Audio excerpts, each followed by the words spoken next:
Supposedly इस तरह का कुछ क्वेश्चन आ जाए, quotes and quotes, civil aviation infrastructure development became inclusive and decentralized under RCS उड़ान, कमेंट, डिस्कस। तो कैसे करोगे? बिल्कुल आपको 53 सिविल एविएशन पॉलिसी नहीं लिखना पड़ेगा, आप सीधा 1995 पर आओगे। अटेम्प्ट किसके साथ होगा? ग्लोबलाइजेशन का इंपैक्ट, दोनों चीजें। ग्लोबलाइजेशन के इंपैक्ट से आपका एयर स्पेस और एयरपोर्ट इंफ्रास्ट्रक्चर का यूटिलाइजेशन बढ़ा, कंज्यूमर बेस बढ़ा because of the increased per capita income. And when I take reference of open sky policy, it was that we had the beginning of new cost competitive carriers, low cost carriers, जिसने further enlarge किया consumer base को। And that was the reason we had actually the mobilization of greenfield, brownfield, metro, non-metro, private airports। So ये बिल्कुल सोचना गलत है कि हमारा डेवलपमेंट सिविल एविएशन सेक्टर का बिल्कुल भी नहीं था प्री RCS उड़ान 2016, बट इट वॉज रिस्ट्रिक्टेड, और वो रिस्ट्रिक्शन से आपको शुरुआत करनी है। Can you remind me the restrictive pointers जो हमने आपको बहुत स्पेसिफिकली लिखवाए? हम कहते हैं मेन स्ट्रीम हुआ civil aviation policy 1995 successfully main streamed civil aviation. 1995 के बाद ये बोलना कि civil aviation class apart means of transportation है, बहुत ही आउटडेटेड है, इनवैलिड है। तो कौन कौन से पॉइंटर्स थे जो वीकनेस बता रहे थे? सिर्फ आपके पास कहाँ है? 80 में। और कितना आपके पास इंफ्रास्ट्रक्चर है? 74, सब कुछ मिला के, एयरपोर्ट, एयर स्ट्रिप, सब कुछ, एरोड्रोम, सब कुछ मिला के 74। और कितने कैरियर? 10, जिसमें खाली एक full frill. So automatically it was development, no one is denying, but it was not the development that we were looking in for। तभी आ गया RCS उड़ान। एंड RCS उड़ान को आज आप RCS उड़ान 5.0 सीरीज में जस्टिफाई कर रहे हो, जहां पर you have integrated many things. Scheduled flights भी हैं, नॉन शेड्यूल्ड फ्लाइट्स भी हैं, एरोड्रोम्स भी हैं, हेलीपैड्स भी हैं, सी प्लेन ऑपरेशन भी है। You are also taking it up with the reference of linking up remote areas, north eastern area, island territory. So it is basically oriented towards more sustainable growth. और sustainable जब भी आए तो तीन चीजें by default होती है। Civil aviation is getting diversified, civil aviation is getting decentralized, and civil aviation is becoming inclusive. So that was done, kept aside. अभी हम इस ब्लॉक को डिस्कस कर रहे हैं, हमारा है मरीटाइम एजेंडा। हमने ये टर्म कहां से लिया? National maritime act 2021. It is that legislative which has replaced Major Port Trust Act 1963. पहला सेगमेंट आप इसमें जब भी आप, now the ministry is also called Ministry of Shipping, ports and waterway. तो आपको बेसिकली इस सेक्टर को एक कलेक्टिव रेफरेंस में पढ़ने से एक इंटरलिंक बहुत क्लैरिटी से मिलता है, बट क्वेश्चन की डिमांड पर डिपेंड करेगा। मेरे से अगर क्वेश्चन पूछ रहा है identify role of ports as the gateway of international trade, तो आप जब पोर्ट्स की बात करोगे तो आप कहीं एक मेंशन ऑफ शिपिंग फ्लीट दे सकते हो, but you have to majorly focus on what? Port, उसका इंफ्रास्ट्रक्चर, कार्गो हैंडलिंग कैपेसिटी, कौन सा ट्रेड रूट पर एप्लीकेबल है। जैसे JNP को आप one of the world's top 30 container ports of the world बोलते हो, कमर्शियल। तो ये सब जो हमने एक माइलस्टोन अटेन किया, आप उस पर फोकस कर सकते हैं। You can not get into all of them. Inland waterways बोलेगा तो फोकस इनलैंड वाटरवेज पर रहेगा। Of course today we are in the point where we are linking up inland waterways with the maritime route, we are interlinking inland waterways with rail road route. Port का hinterland को आप कैसे develop कर रहे हो? आपने map बनाया कल? Proposed coastal economic Jones. Economic zones में आपने किसका रोल ले लिया? Indian rail and road corporation. क्या है वो? हिंटरलैंड के डेवलपमेंट में जहां जो फीजिबल है। हिंटरलैंड क्या होगा? Functional unit, functional region, port and its hinterland. Hinterland से आपका मटेरियल आ रहा है जिसको आप एक्सपोर्ट कर रहे हो, जो आपके पास लैंड कर रहा है उसको आप हिंटरलैंड में स्प्रेड आउट कर रहे हैं। So that basically is the point where you can understand कि पोर्ट का इंपॉर्टेंस किधर है। तो पोर्ट के इंपॉर्टेंस में आपका शिपिंग फ्लीट का भी इंपॉर्टेंस आ जाएगा, इनलैंड वाटरवेज का भी आ जाएगा। एक्चुअली बड़े ब्रॉड पर्सपेक्टिव में सोचो तो it will be including railways and roadways also, but इतना मिक्स को हम आंसर में मैनेज नहीं कर पाते। इसलिए हमें ध्यान रखना है कि किस लेवल तक is every road sector development programme, is every rail sector development programme is related to port का हिंटरलैंड डेवलपमेंट। नहीं, तो फोकस तो पोर्ट पर ही रखना पड़ेगा। पोर्ट से रिलेटेड जो रोड एंड रेलवेज हैं उसके बारे में आप बात कर सकते हैं। हमने क्या किया? Bharatmala, there is a component which is talking about what? Port connectivity, आप उसके बारे में बात करो।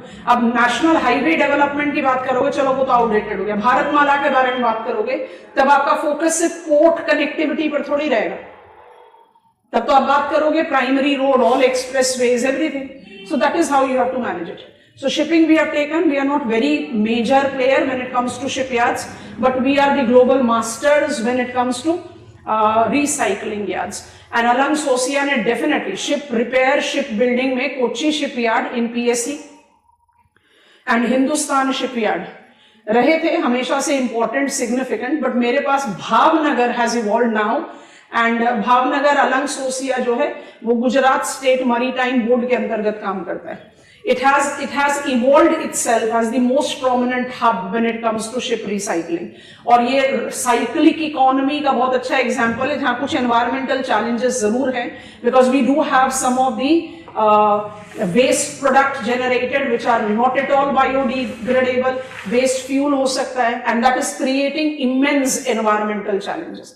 Otherwise, India definitely have got the expertise in recycling and creating out value added byproducts which can be the input to multiple industries. That is the reason huge job creations has been done. Ports में भी आपको समझा दिया, major and minor ports पूरा list create कर लिया था, and fast forward mode में कोस्टल इकोनॉमिक जोन को भी जस्टिफाई कर लिया था। अब जरा पोर्ट सेक्टर प्लानिंग के बारे में बात कर रहे हैं। So planning for port sector, कल आपको एक आउटले दे दिया था towards end of the class. Planning of port sector, point 1 is major ports in the jurisdiction of union government have remained in the reference of Major Port Trust Act 1963. Next point.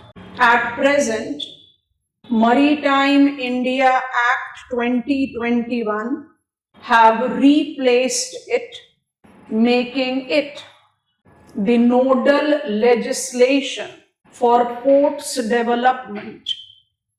Next, Maritime Amrit Kal Vision 2047 forms the another important policy. 63 को mention करना इसलिए जरूरी है क्योंकि पहला provision of maritime India act 2021 जो है वो उसी सब्स्टिट्यूशन की बात करता है, substituting land lord based model to service port model. दूसरा प्रोविजन 63 से ही डिराइव आउट है, decreasing the authoritative status of then central tariff authority, now TAMP, tariff authority of major ports, इसलिए 63 का मेंशन किया। तो क्योंकि हिस्टोरिकल हम ज्यादा जाते नहीं है, तो मेरे पास दो पॉलिसीज, स्कीम, लेजिस्लेशन है। एक को आप बोल रहे हो maritime India act 2021, this is legislation, और दूसरा है अमृतकाल, मैरीटाइम अमृतकाल विजन, जिसमें आप डिमार्केट कर रहे हो कि हम 2047 तक क्या क्या अचीव करने का कोशिश कर रहे हैं। तो आपके दो डोमेन में रहेगा port development and minded we are talking about major port. अब बोलोगे मेजर पोर्ट पर ही क्यों फोकस करेंगे, क्योंकि रिमाइंड करेंगे 13 major ports of our country accounts for 75% of EXIM. तो मेरा मेजर रिप्रेजेंटेशन तो हो ही गया। माइनर पोर्ट्स लिखते समय आपको यह भी बताया था कि minor ports are infrastructurally much more commercial, क्योंकि they were not into the ages of controlling major port trust act. Kakinada deep sea port limited, Dhamra port, Karwar base, Karwar port have been excellent in leaps and bounds, जिसको leapfrog development बोलते हैं, in terms of its cargo handling, क्योंकि they were not into the domain of major port trust act. So हमारा focus major ports पर है। चलिए फटाफट से pointers create करते हैं। We are picking up the prominent legislation. So it is Maritime India Act 2021. Prominent provisions. Quick pointers class. Number 1, have supplemented landlord port model to service port model. Underline कर लीजिए. That is providing functioning freedom to the private participant in developing, maintaining and operating leased ports. Number 2, new captive policy for port development. Major लिखने की जरूरत नहीं है, major की बात करें। New captive policy for port development. Underline aims at creating stable regime by specifying tenure of lease period. Statement break करके लिखना, for port related use 40 years and for not non-port related use 20 years. Number 3, हम 3 लिखने के बाद 2 minute के लिए रुकेंगे, फिर आगे बढ़ेंगे. Number 3, decreasing authoritative status of tariff authority of major ports. TAM. Break the statement and write. Private operators given free hand within quotes underline, to levy the tariffs as per the global competitive rates. Break the statement. Periodic internal audit by independent review board to maintain accountability and transparency. 3 चीजें लिखी हैं, जरा इसको ध्यान से. अब sequence आप कोई भी पिकअप कर सकते हो, बट मेरे ख्याल से कोस्टल इकोनॉमिक जोन और सागरमाला मुझे कलेक्टिव लुक पर ले जाता है. तो अच्छा है कि जिस प्रोविजन को हम जिस सीक्वेंस में लिख रहे हैं उसी सीक्वेंस में आप आंसर पर भी अप्लाई करो. We have mobilised service port model, we have decreased, चलो कैप्टिव मॉडल को पहले लिख देते हैं, हमने आपको इसी तरह से लिखा है. And we have decreased the authoritative status of TAMP. ये तीनों प्रॉब्लम थे मेजर पोर्ट ट्रस्ट एक्ट के. ये तीनों के तीनों प्रॉब्लम थे. जब हम आपको बात करने के लिए बोलते हैं ना कि आप क्या सी पोर्ट इंफ्रास्ट्रक्चर इंडिया में 2021 से पहले डेवलप ही नहीं हुआ, बहुत गलत बात है, बिल्कुल हुआ. How India else would have multiplied her presence in the global trade. How there would have been, आज ही हमारा न्यूज है ना, न्यूजीलैंड के साथ we have finally agreed upon on the free trade. So how India could have been on table with multiple RTAs, PTAs, EPAs and etc. getting negotiated. It by default was because of the internal economic capacity that India holds and also the geographical location that India is having. But इतनी सारी development बहुत ज्यादा है, कोई denial नहीं, पर वो सारी डेवलपमेंट मुझे कहीं पर भी on the global map highlight करने ही नहीं दे रही. सिंगापुर जैसी कंट्री ने अपना पूरा का पूरा इकोनॉमिक मोमेंटम किस पर बेस किया? Developing itself as an entrepot. याद करो 3 टाइप ऑफ ट्रेड बताए थे, import trade, export trade and entrepot trade. Singapore ने as recent past as 1970s, Singapore was suffering from poverty, hunger, depressed population, all evil in the social economic purview. And in the time span of 50 plus years, it has transited itself to be a city developed economy. उसकी शुरुआत कहां से हुई? अपने geographical location से benefit लिए. तो हमारा जो 63 एक्ट है उसमें हमें ज्योग्राफिकल लोकेशन से बेनिफिट तो दिलाया, पर अगर आप टैरिफ अथॉरिटी को इंपॉर्टेंट या कंट्रोलिंग पार्ट दोगे तो प्राइवेट ऑपरेटर के पास अर्निंग पॉसिबिलिटी कम रहेगी. आप defined lease period, you are not generating captive port. आपको पता नहीं है कि आप लीज पीरियड को आगे एक्सटेंड करेंगे कि नहीं. It is 5 years, 2 years, it can be extended, it can not be extended. तो जो प्लेयर्स हैं, of course sea port infrastructure development compared to, कई बार ऐसा लगता है रीडिंग में कि कंट्राडिक्शन हो रहा है. क्या बोलते हैं? इलेक्ट्रिसिटी और सी पोर्ट इंफ्रास्ट्रक्चर डेवलपमेंट में, that is power and sea port infrastructure development में सबसे ज्यादा हमने प्राइवेट पार्टिसिपेशन अट्रैक्ट किया है pre 2015. Compare to that roadways में इतना हम नहीं कर पाए, रेलवेज में तो कतई नहीं कर पाए. तो रोडवेज में क्यों नहीं कर पाए? क्योंकि टैंजिबल एसेट नहीं है, जेस्टेशन पीरियड बहुत हाई था. उस कंटेक्स्ट में हम कहें तो सीपोर्ट इंफ्रास्ट्रक्चर में तो बहुत डेवलपमेंट हुआ, बहुत इन्वेस्टमेंट हुआ, पर वो इन्वेस्टमेंट उस लेवल का नहीं था जिस लेवल का इंडिया को होना चाहिए था. That is what we have tried to correct. Ad hoc को स्टेबलाइज किया, पोर्ट डेवलपमेंट एक्टिविटी को 40 साल का लीज देना और नॉन पोर्ट रिलेटेड एक्टिविटी को 20 साल का देना. आपने क्या कर दिया? आपने कैप्टिविटी में दे दिया प्लेयर के, तो स्टेबिलिटी जनरेट किया. Tariff authority of major port के अथॉरिटेटिव स्टेटस को कम करके आपने टैरिफ लेविंग का राइट भी ऑपरेटर को दे दिया. लैंडलॉर्ड मॉडल में you had ministry of shipping, you had major then it was tariff authority of major ports, उनको आपने कंट्रोल दे रखा था, मैं लैंडलॉर्ड हूं, any time I can come and intervene, you are not doing this right and you can go out. तो there was not that stability of the regime which was there. अब आप lease out कर दे रहे हो, it is service, आप मुझे performance देंगे, you will continue to be our partner, PPP. That is how the things have got more fast forwarded. अपने दिमाग में बिल्कुल गलत इंप्रिंट नहीं रखना कि प्री 2021 पोर्ट सेक्टर डेवलपमेंट नहीं हुआ, but it has not been to that extent. तभी हमने टर्म यूज किया था कल, half hearted participation. Too difficult to ignore India, too difficult to ignore Indian geographical position. If I am an international sea line of communication developer, तो मुझे India में invest करना ही था, and I was bidding to acquire the bid to develop, to be the participant. तो ऐसा नहीं है कि India was not attracting the funds, but now it is attracting much more faster. तब हम बाकी दो प्रोविजंस को ऐड करेंगे, इसको इस सीक्वेंस में लिखना बहुत जरूरी है. So it is coastal economic zones and Sagarmala. We are at 2.0 now. Sagarmala और कोस्टल इकोनॉमिक जोन में सिमिलैरिटी भी है, डिफरेंस भी है. कोस्टल इकोनॉमिक जोन क्या हुआ, बिल्कुल आउट ऑफ कंटेक्स्ट एग्जांपल दे रहे हैं, फिर फटाफट से पॉइंटर लिखवा देंगे, एकदम आउट ऑफ कंटेक्स्ट दे रहे हैं, ध्यान से सुनना. National industrial development corridors have multiple industrial townships.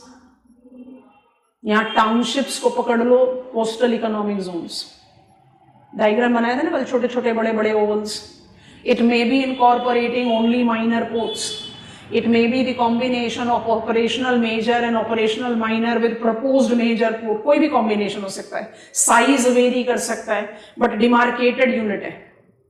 तो CRZ, coastal economic zone, CEZ, are identified very clearly to be the nodes that have been specified of their development, जिसमें आप किन के बीच में लिंक क्रिएट कर रहे हो, major minor port, minor minor port, propose new port, कैसा भी. तो they are multiple such zones that we have highlighted and we have drawn the map. What is Sagarmala? Sagarmala is industrial development corridors. It will be interlinking all the coastal economic zone. All the ports within coastal economic zone तो यहीं पर ही develop हो गया. Link between each one of them, link between port and its hinterland, multimodal development. आप बोलोगे यहाँ पर भी multimodal development था, क्योंकि Sagarmala is zoom out scale for coastal economic zone.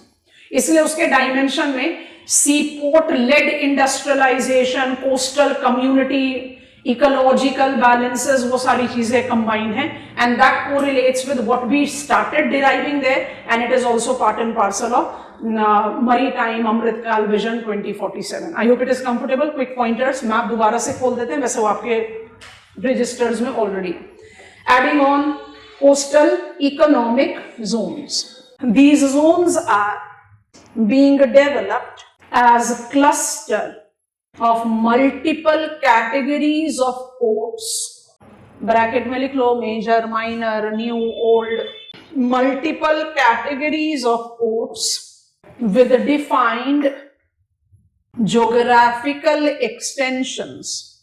It integrates multimodal bracket IPRC inland waterways to generate self-sustaining economic zones with coastal orientation.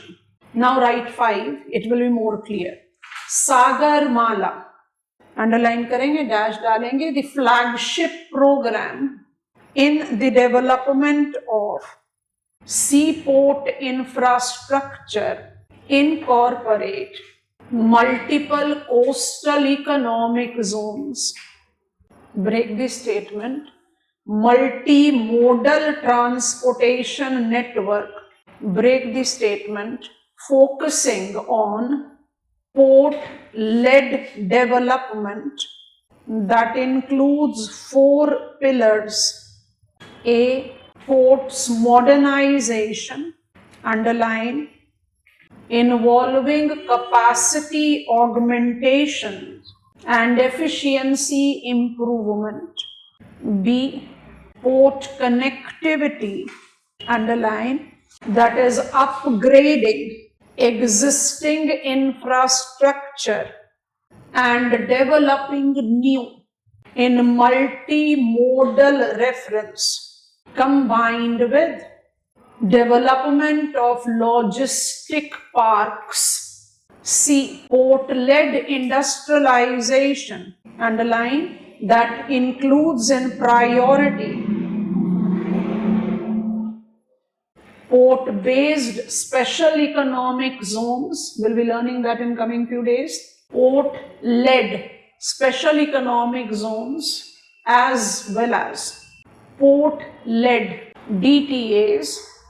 याद आ गया? Port-led DTAs including variable sized industrial clusters.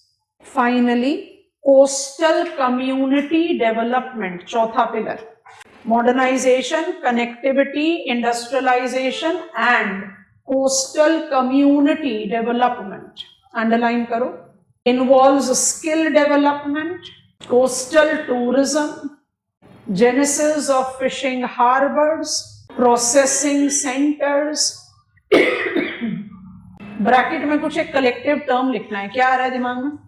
Coastal community development में आप क्या लिख रहे हो? Skill enhancement करो, fishing harbours बनाओ, कोस्टल टूरिज्म को एनहांस करो। फिशिंग हार्बर में तो लैंडिंग सेंटर होंगे, फिशेस आर पेरिशेबल, तो साथ साथ में प्रोसेसिंग यूनिट भी डेवलप करो। इन सबको अगर कंबाइन कर लें तो ब्रैकेट में क्या लिखेंगे? Blue economy. ब्लू इकोनॉमी, इसको कैसे याद रखेंगे? प्लीज ध्यान रखें, हमने आपको SEZ के लिए डायग्राम बनाने के लिए नहीं बोला, कोस्टल इकोनॉमिक जोन के लिए बोला, क्योंकि multiple coastal economic zone will combine to make SEZ.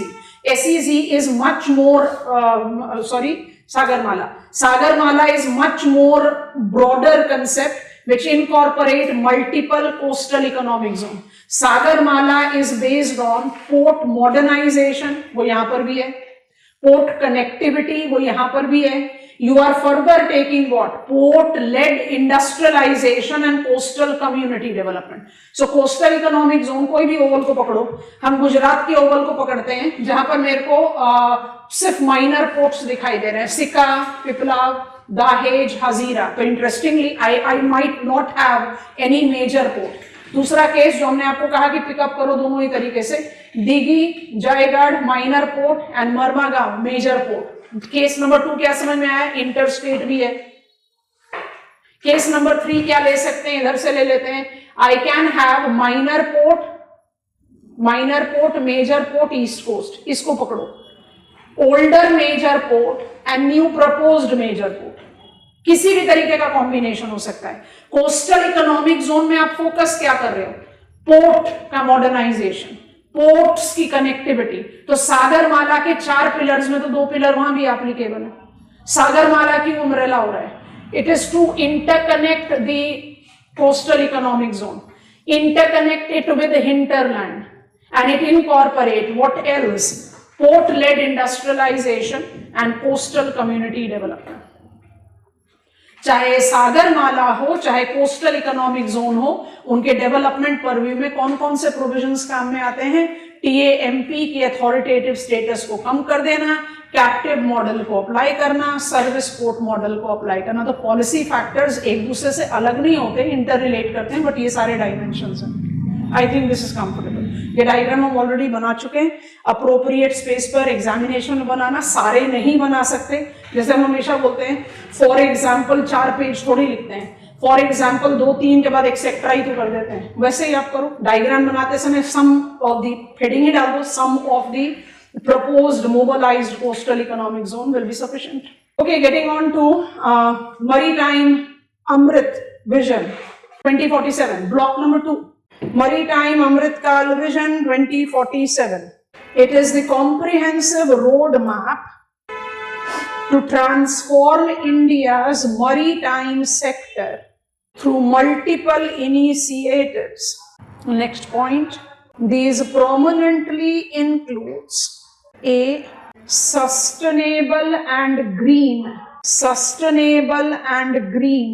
maritime sectors, underline करके dash डालो, that aims at making all the major ports carbon neutral embracing green fuel and making India hub of green hydrogen production and distribution. Star mark point. The Green Port Guidelines. The Green Port Guidelines, bracket Harit Sagar 2023, incorporate defined benchmarks. Benchmarks are targets. These includes a ports must meet 60% of their electricity requirement via renewable sources. तो 60% 2030 तक, और dash डाल के लिखो 90% by 2047.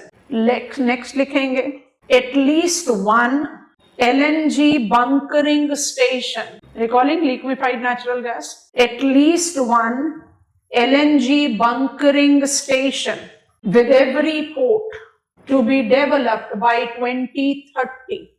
Next, electric vehicle charging, EV charging stations to be mandatorily developed in around major ports. 2 minute के लिए रुको. Maritime Amritkaal vision 2047 का सबसे इंपॉर्टेंट पाथवे क्या है? Sustainable port sector development. ये सस्टेनेबिलिटी के गाइडलाइंस हमें कैसे मिल रहे हैं? हरित सागर से. आपने अमृतकाल विजन कब मोबिलाइज किया? 2023 में. 2023 से 2047 तक का आप टारगेट लेकर चल रहे हो. तो हरित सागर में आपने कौन कौन से इंपॉर्टेंट थीम्स को फोकस किया as your pathways? So LNG bunkering है, इलेक्ट्रिक व्हीकल चार्जिंग स्टेशन है, और क्लीनर सोर्स पर फुल सब्सटीट्यूशन तो नहीं, 90% आ गया तो मेजर सब्सटीट्यूशन है, जिसको आप टारगेट कर रहे हो 2047 तक. ये 3 पॉइंटर्स है. By default it will B inducing sustainable हरित सागर, सस्टेनेबल डेवलपमेंट ऑफ पोर्ट्स. अच्छा, definitely maritime Amritkal Vision 2047 cannot be aloof of infrastructure development to make India hub when it comes on to the trade. So बाकी pointers because compatibility to our Maritime India Act से match कर रहे हैं, इसलिए उसको हम tail ender पर लिख लेते हैं. अब second pointer लिख लो. पहला तो हो गया sustainable green maritime sector. दूसरा लिख लेंगे port modernization. स्पेसिफाइड है कुछ पॉइंटर्स, तो अंडरलाइन करके डैश डाल के लिखो. Transforming ports into smart automated ports and placing Indian ports among the top ports of the world. तीसरा and final, making India global player. Making India global player in ship building. आपको पता है यहां पर हमारा हाथ अभी तंग है. In ship building, ship repair, we are comparatively better here, and ship recycling, we are already the masters here, so as to attain a spot in top 5 global shipbuilding centers. ये फिर आपको क्या चीज का रिमाइंडर दे रहा है कि port development can not be, I am coming on to our board. Port development या पोर्ट डेवलपमेंट की planning can not be aloof of shipping, inland waterways, road, railway, सभी कुछ तो आएगा. तो ये इंटर रिलेटेड है कि मुझे जब अपना शिपिंग सेक्टर को मोबिलाइज करना है तो मेरा टारगेट क्या है? पोर्ट मॉडर्नाइजेशन तो करोगे, but it is more towards automation. Port development तो अभी भी हम कर रहे हैं, and you are trying to generate it out more towards attaining, enhancing, elevating our status in shipping as shipyards. यहाँ पर हमारा प्रॉब्लम है अभी. Ship recycling and ship repair, we still have got the dominant presence. So this goes up as our pathways to be attained 2047, Viksit Bharat in alignment to that. So this is my port sector. Port sector की planning को आप 2 domain में डाल दो, एक को legislation में डाल दो और एक को पॉलिसी फ्रेमवर्क में डाल दो, and that gives you the sufficient factor all together. जो पॉलिसी फ्रेमवर्क है उसको अमृतकाल मरीटाइम अमृत विजन 2047 पर डालेंगे, and we are talking about maritime India act 2021 that has replaced major port trust act 1963. अब आ जाओ block number final, inland waterways. अपने school atlas में एक मैप है इनलैंड वाटरवेज का, रोडवेज के साथ इनसेट मैप है, खोल लो उसको अपने सामने। रोडवेज के साथ जो इनसेट मैप क्या होता है? सेकेंडरी मैप, छोटा मैप कॉर्नर में बना हुआ है ना, रोडवेज के साथ इनलैंड वाटरवे, उसको अपने सामने खोल कर रखना, हम भी इमेज खोल दे रहे हैं। अच्छा, we marked up the mobilisation inland waterway authority of India was commissioned in 1985। Waterway, अच्छा ये एक बड़ा मिसलीडिंग फैक्टर है, इसको भी क्लैरिफाई कर दे। Jal Marg Vikas, we are talking about inland waterway authority of India. Waterway Authority of India will be working in the domain of Ministry of Shipping, Waterways and Ports, not Jal Shakti मंत्रालय। Command area development, watershed management को आप जल शक्ति मंत्रालय के अंतर्गत डाल सकते हो। इनलैंड वाटरवेज को हमने जब 1985-86 फाइनेंशियल ईयर से शुरू किया इंडिया में with establishment of inland waterway authority of India, it was like, उस समय हमारा डिपार्टमेंट अलग अलग था, that time it was ministry of shipping only.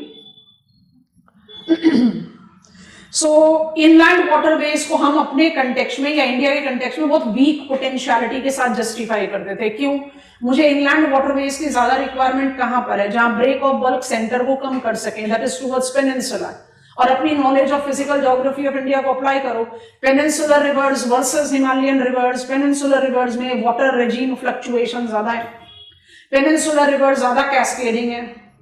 तो मेरे पास दोनों ही तो प्रॉब्लम है, आपके ईयर राउंड रेफरेंस में पानी का लेवल सेम रहना नहीं है, और रिवर जो है वो लगातार हॉप डाउन कर रही है या हॉप अप कर रही है, आप तो नहीं कर रही पर आपका वैसा लग जा सकता है।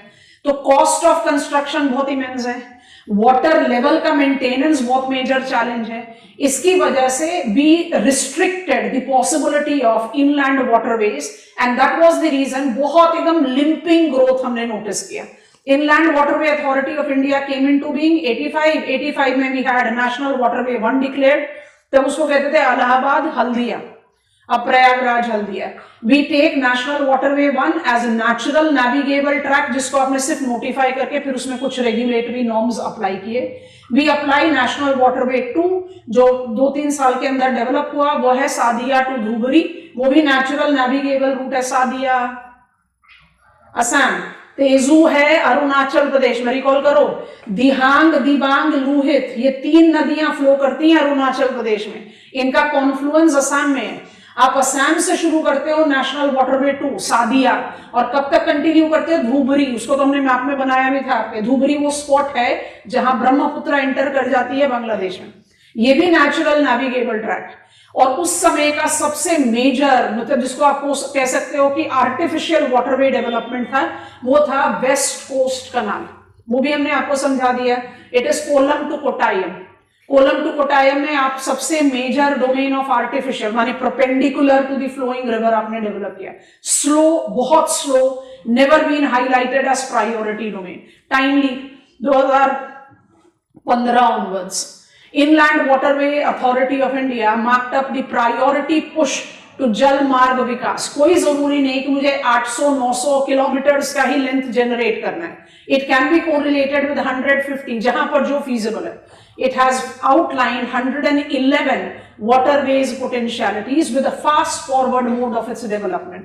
Or lately there have been so much that is happening in inland waterway कि हमें ना सोचने पर मजबूर होना पड़ता है कि हम बोलते हैं India is not a very potential kind of a country when it comes to national inland waterways. But we have started mobilizing. इस मैप को देखो जरा, ये मैप हमारे स्कूल एटलस के मैप से थोड़ा सा ज्यादा इलाबोरेट है because it is ever changing. आप इसको कभी भी स्टैंडर्ड वे में तो जज ही नहीं कर सकते। अगर आप नोटिस करोगे तो हमने आपको समझा दिया, आप नोटिस करो नेशनल वाटरवे 10, नेशनल वाटरवे 85, आप सिर्फ एक रिवर को जस्टिफाई कर रहे हो, मैप में दिख भी नहीं रहा है। वेस्ट फ्लोइंग रिवर आपको याद है कि कोंकण में, कोंकण प्लेन में वेस्ट फ्लोइंग रिवर्स को हमने कैसे जज किया था? Non delta forming, in spite of the fact that they deposit. हमने क्या लॉजिक अप्लाई किया था?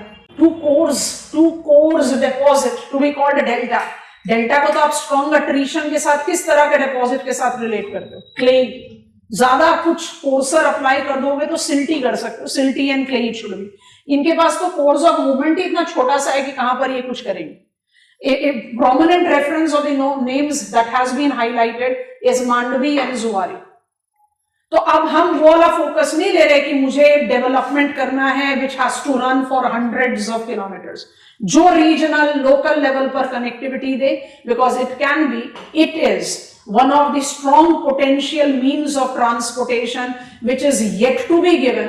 It's due and it surely will give us more sustainable course of development. क्योंकि sustainability का simple logic क्या है? Customization करो ना जहां जो feasible है। हम क्यों ये चीज ही हमेशा जज करें कि मुझे इन सबको ऐसे लिंक अप करना है? वो एनवायरमेंटल चैलेंजिंग हो सकता है, बट आप अगर उसको नेचुरल नेविगेबल ट्रैक पर डेवलप कर रहे हो, रीजनल लेवल पर डेवलप कर रहे हो, तो automatically it will be giving you favourable edge. ठीक है, तो कुछ एग्जांपल्स तो डेफिनेटली लिखेंगे। ये मैप हमारा अवेलेबल मैप PIB से है, तो थोड़ा सा हेजी इमेज है बट टास्क इजीली डन होता है। Let us build up information about inland waterways India. Point 1 is mobilization of inland waterways in the country. Mobilization of inland waterways in the country is traced back since 1985. Next, development of this sector have been significantly slow, relating to the facts. Dash करके लिखूं। Regime fluctuations of peninsular river. Regime fluctuations of peninsular river. Next, cascading courses of peninsular river. Next, environment and ecological challenges. Next pointer. Since 2015, inland waterways have not just increased in its number, dash डाल के लिख लो, from 5 to 111, with operational length growing from 3,000 kilometers to 5,000 kilometers. Number की compatibility नहीं match करती। जरा देखो, 5 से आप 111 बोल रहे हो और बढ़ा कितना रहे हो 2000 किलोमीटर्स, तो नहीं लग रहा, तो ब्रैकेट में लिख लो अकाउंटिंग फॉर 1313 ऑपरेशनलाइज्ड वाटरवेज। अब कंपैटिबल हो गया, operationalised waterways. Next, massive infrastructure development including multimodal terminals MMTs, intermodal terminals IMTs, community jetties and floating terminals have been experienced in the sector. The operationalized 13 waterways principally includes, मेरे पास में एक पुराना map है जो ज्यादा depictive reference दे रहा है, तो हम उसको पहले खोलते हैं। हम 13 नाम तो ऐसे भी नहीं लिखेंगे, तो जो प्रोमिनेंट है, जो मेजर है, यहाँ लिस्ट में ही आप नोटिस करोगे, नेशनल वाटरवे 1 1600 किलोमीटर, 2 891 किलोमीटर, 3 तो छोटा हो गया।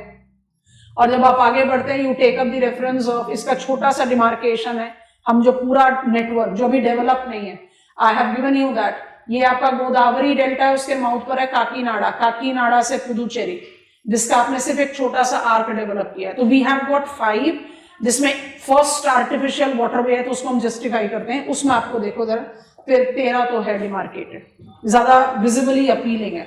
Prayagraj to Haldia national waterway 1, Sadiya to Dhubri national waterway 2, west coast canal Kollam Kottayam, Kottapuram Kottayam, यहां पर आपके पास कनाल्स हैं। कनाल्स प्रिलिमिनरी में क्वेश्चन बन सकता है, चंपाकारा कनाल एंड उद्योग मंडल कनाल। उद्योग मंडल कनाल NCERT में भी लिखा है, artificial waterway.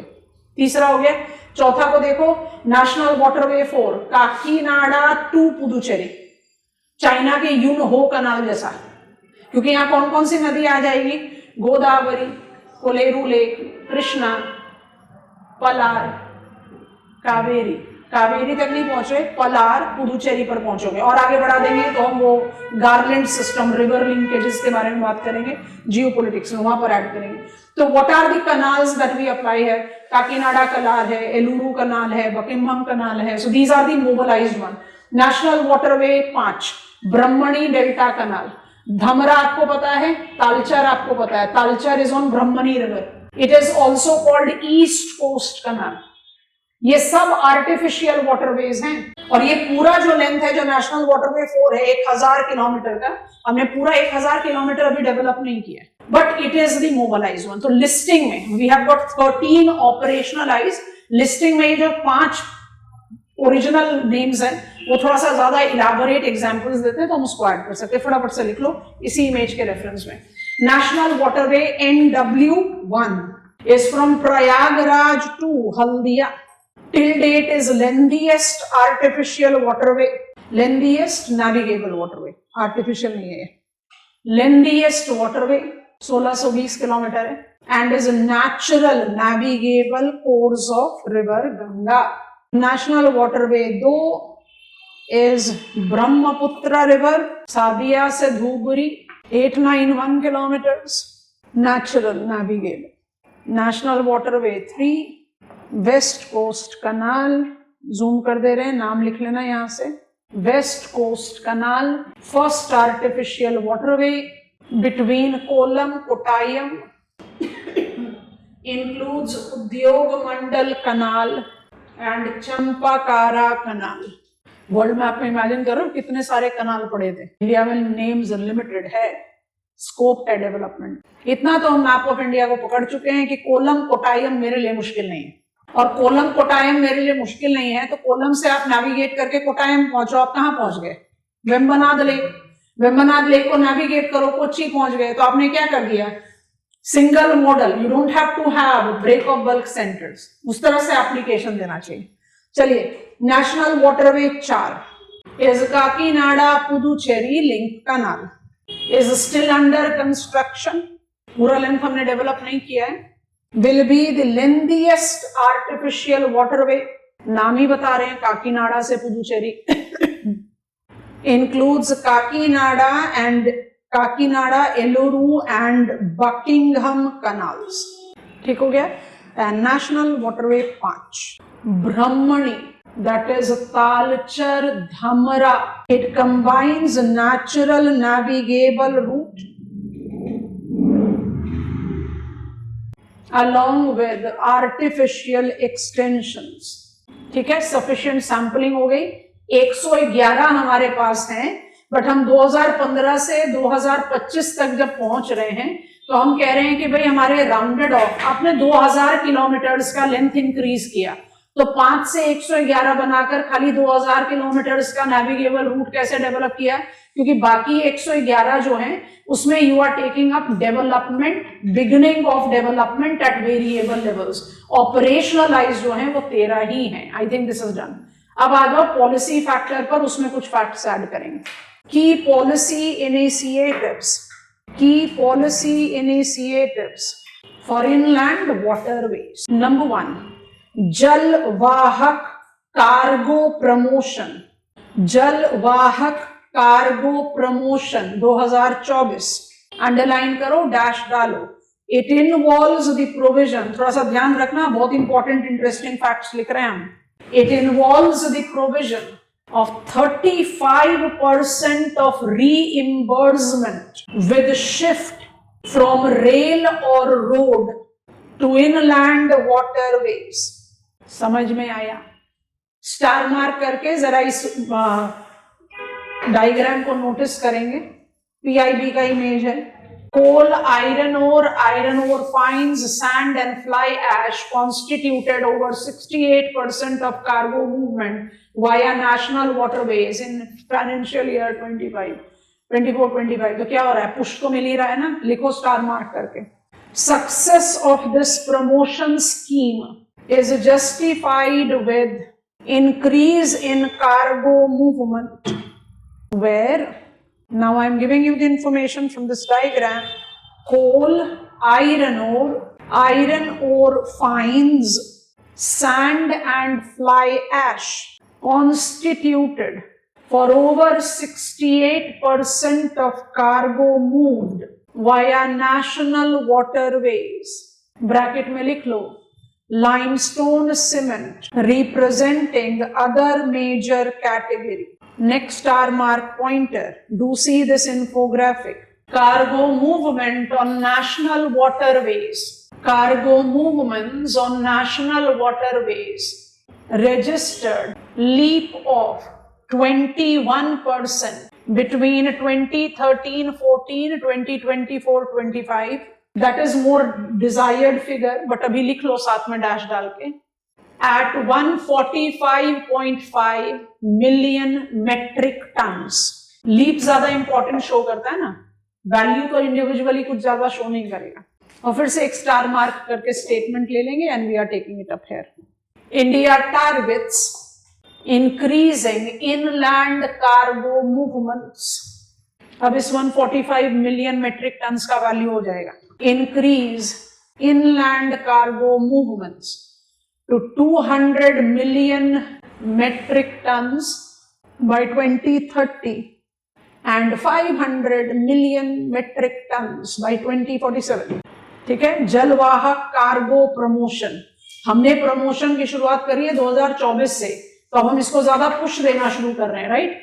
Without this promotion we have seen a significant increase. So with this promotion by default we can have the futuristic leaps possible. Now we are trying to add geography to this policy provision. Important और key roots, हम अभी भी जलवाहक cargo promotion पर है. The key routes of inland cargo movements includes Kolkata, Patna, Varanasi, national waterway 1, next Kolkata, Pandu. ये देखो map पे यहां दिख रहा है, अभी समझा रहे हैं आपको ये मैप. कोलकाता, पांडु, डैश डाल के लिखो. नेशनल वाटरवे 2, आप बोलोगे नेशनल वाटरवे 2 तो असम में था, तो डैश डाल के लिखेंगे. Via Indo Bangladesh protocol route, IBPR. तीसरा Kolkata Badarpur, Kolkata Badarpur Karimganj. We have not highlighted this route, तो लिख लो it's national waterway 16 via IBPR route. IBPR routes. हम आपको क्या एडवाइस करेंगे, नॉर्थ ईस्टर्न इंडिया का मैप ओपन कर लो. नॉर्थ ईस्टर्न इंडिया का मैप ओपन कर लो, ठीक है. जो प्रोटोकॉल रूट है उसको आप, क्योंकि मुझे बांग्लादेश भी दिख ही रहा है, राइट. अच्छा, बांग्लादेश के कुछ टाउन्स को हमने अपने रेफरेंस में लेना है. कलर दिखाई दे रहा है, जो आपका पेलिश पिंक कलर है वो सारे port of call of Bangladesh है, एंड जो हमारा येलो है वो सारे port of call of India है, ठीक है. अच्छा, बांग्लादेश के कुछ सेंटर्स हमने मार्कअप करने, हमने आपको लिखाया है करीमगंज, तो आप करीमगंज का रेफरेंस ले सकते हैं. You can identify it right there into the, highlight कर दें. बांग्लादेश का मैप आपको इंडिया के नॉर्थ ईस्टर्न मैप के साथ तो दिखाई दे ही रहा है, राइट. मेघालय से हमने ये वाला बाउंड्री लाइन क्रिएट आउट किया. मेरा त्रिपुरा आ गया और ये मेरा आ गया मिजोरम. तो ये मेरा बांग्लादेश इंटरनेशनल बॉर्डर हो गया. ये मेरा एंट्री पॉइंट ऑफ जमुना है, यहां पर आपका धुबरी है. आप नेशनल वाटरवे 2 पर पांडु को अप्लाई कर रहे हो, getting it. So Pandu you are taking up the reference of Karimganj and Kolkata. तो ये आपका प्रोटोकॉल रूट है.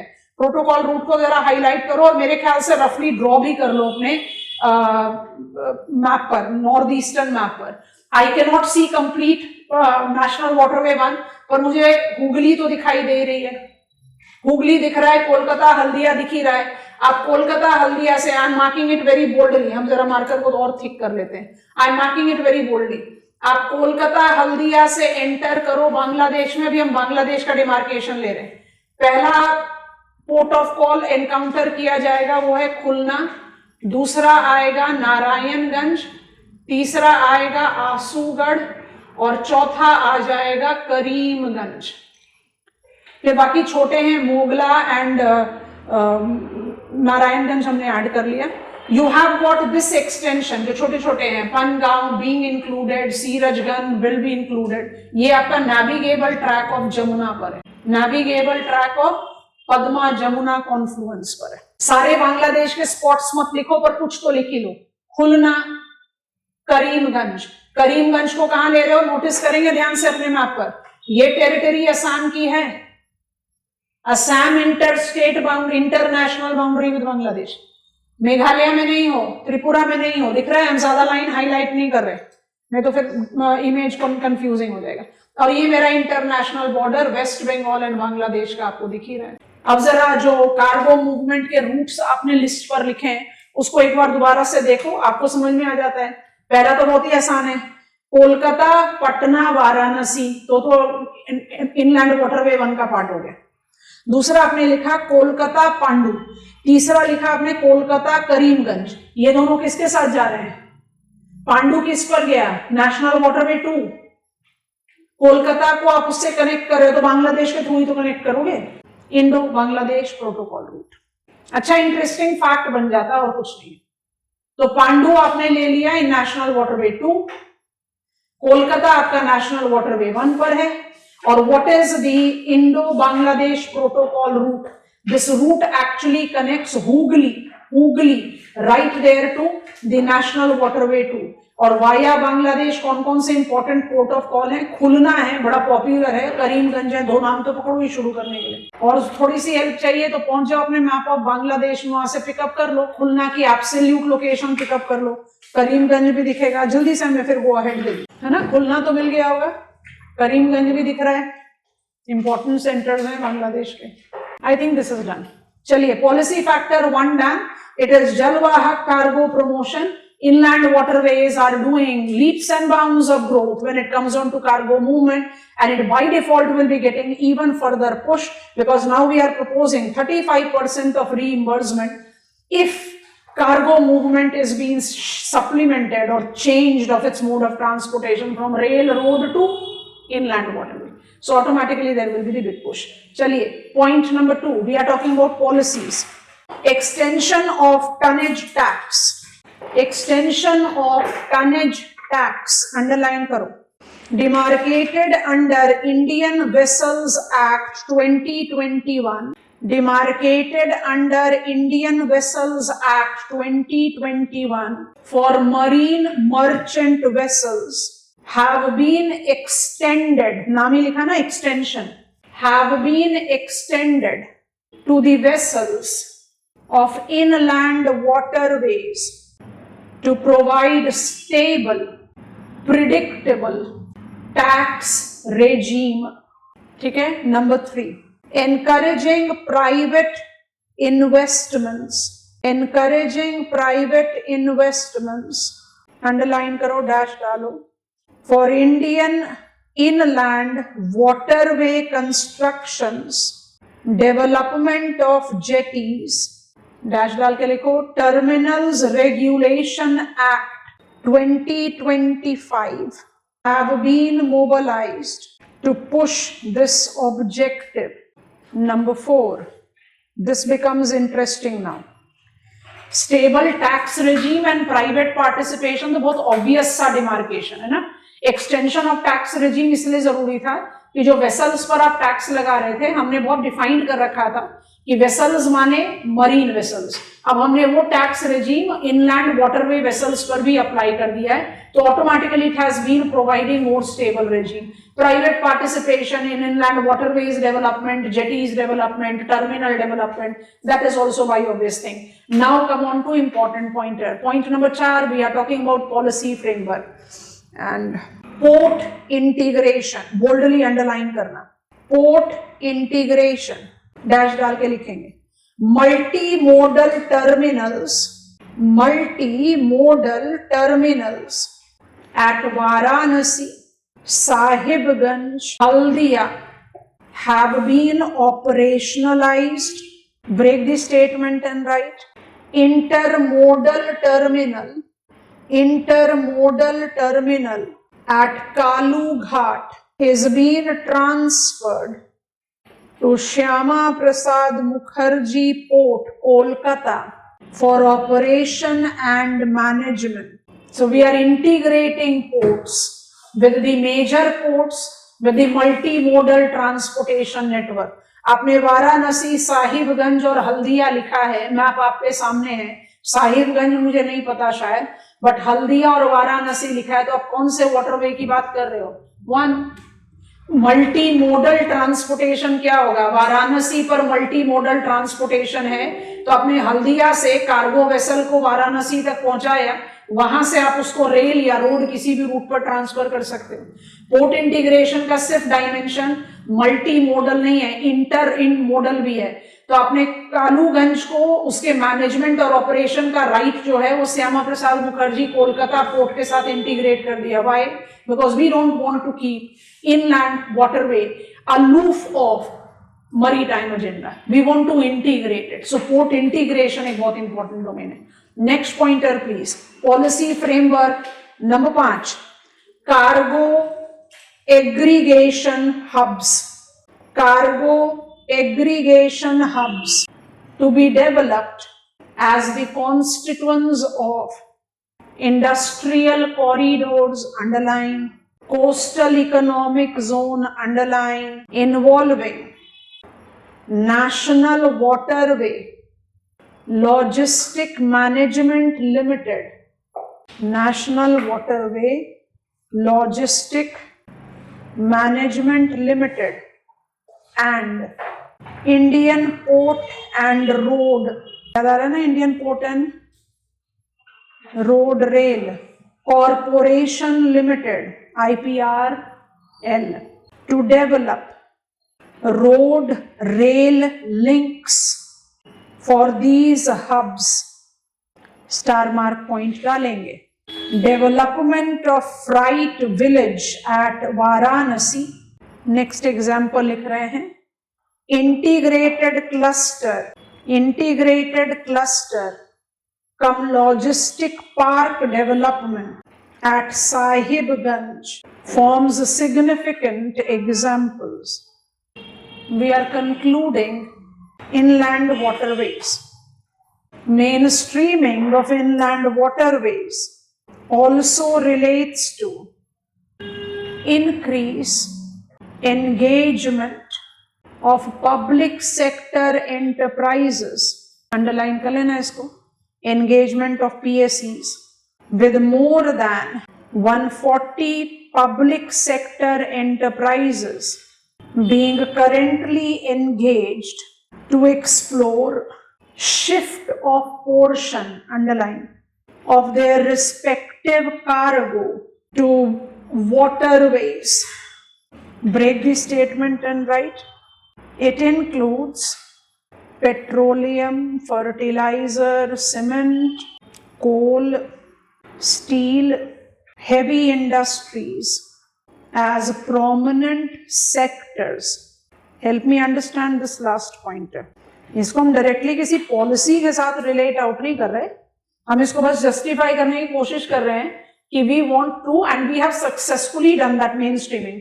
कौन से मूवमेंट को आपने जस्टिफाई किया? Coal, iron ore.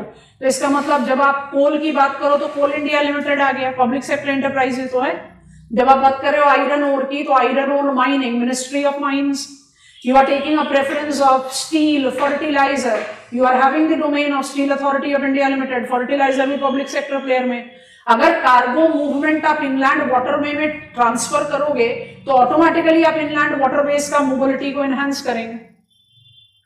Yes or no? So just to justify the fact that we are having more than 140 public sector enterprises which are working towards exploring the ways by which they can, not totally, of course we are not willing to, कि एक time पर आप rail dominant infrastructure develop करो, एक time पर आप road पर चले जाओ, ऐसा नहीं.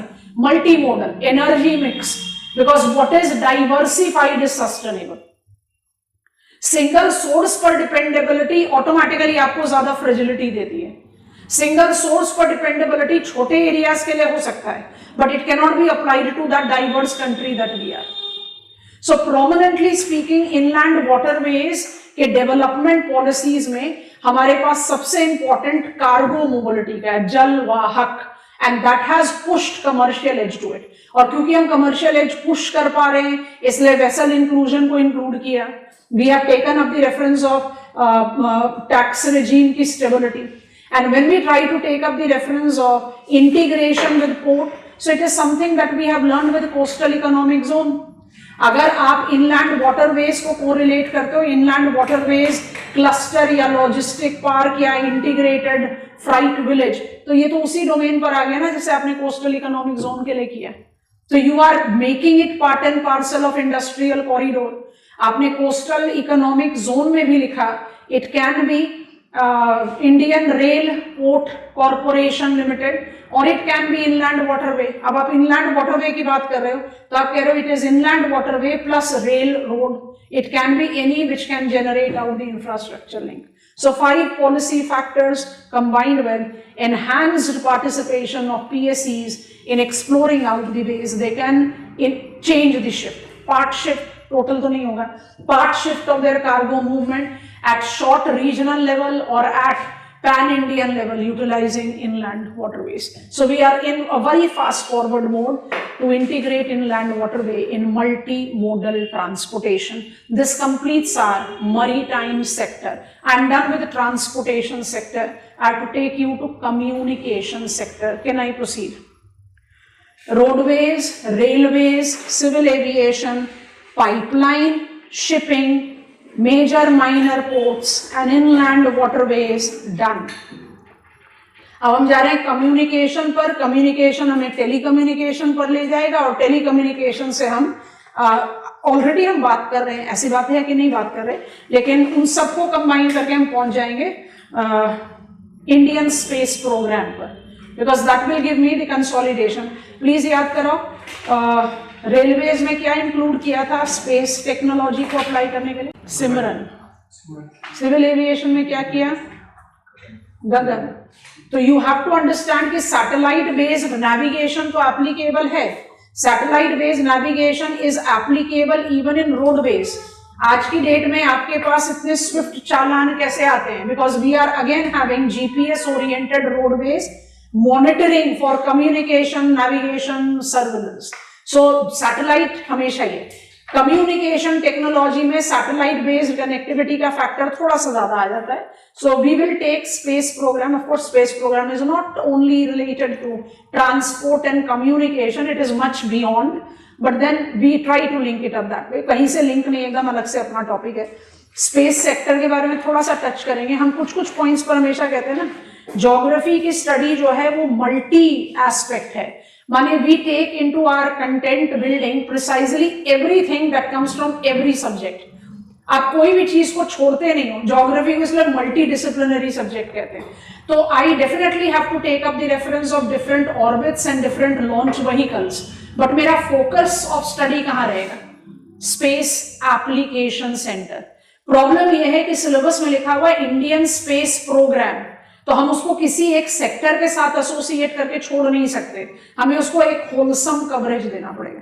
But of course every step that we are talking about space, but we have to talk about it in more specification.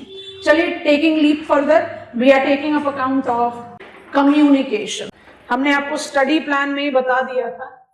Postal से शुरू कर लेते हैं, टच एंड गो करना है बस, ज्यादा कुछ नहीं करना. फिर मास कम्युनिकेशन पर आ जाएंगे, और हमारा जो मेजर रेडार पर है वो है tele communication.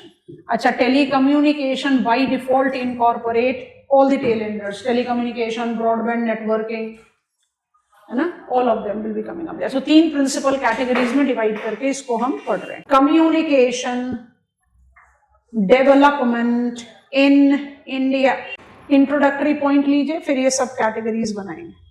Communication infrastructure is identified to have most influential role in transforming the society from agricultural society to knowledge society, underline कर लो, simultaneous to economic growth.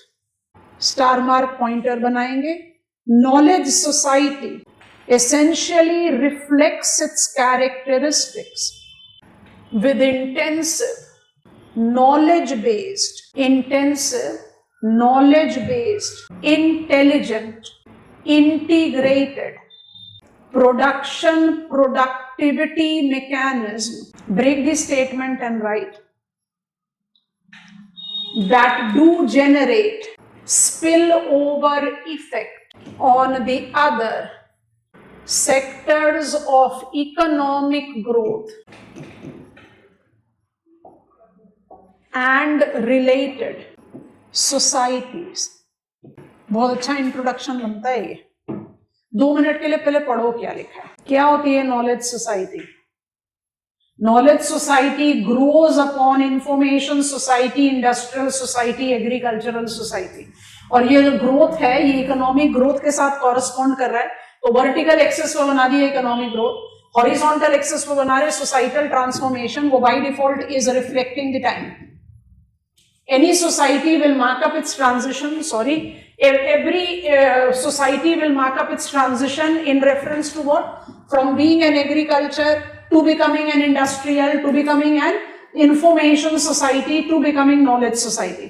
Knowledge society जाता है precision के साथ, integration के साथ, innovation के साथ। तो अप्लाई करो कि knowledge society का trickle down effect नहीं आएगा इंडस्ट्री पर, नॉलेज सोसाइटी का ट्रिकल डाउन नहीं आएगा एग्रीकल्चर में। माने आप इस फेज ऑफ डेवलपमेंट में हो तो आप बोलोगे कौन सा agriculture? From subsistence gradually going to commercial. आप इस सोसाइटी पर हैं तो आपका हो गया precision agriculture, smart agriculture. I hope you have understood. Copy down this diagram. Information communication technology tends to create knowledge society.